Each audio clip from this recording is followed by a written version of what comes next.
గర్జిస్తాయి. నీవు సైతాన్ని గర్జించాలి, అది నీ స్థితి. అర్థమైందండి?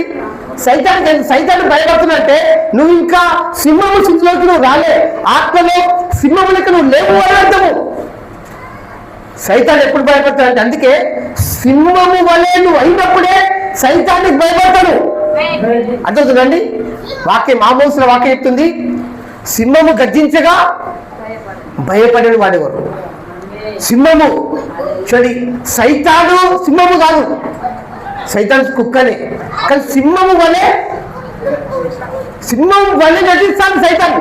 నిజంగా సింహం ఎవరంటే మన దేవుడు యూదా గోత్రపు సింహము, మనము ఆ సింహం మనలో ఉన్నాడు. అలా అయితే ఆత్మలో నీవు అట్లా కావాలి. ఆత్మ సింహము అన్నములోకి నువ్వు ఎప్పుడైతే వస్తావో నువ్వు దురాత్మ గర్జిస్తావు. నువ్వు గర్జించే దురాత్మ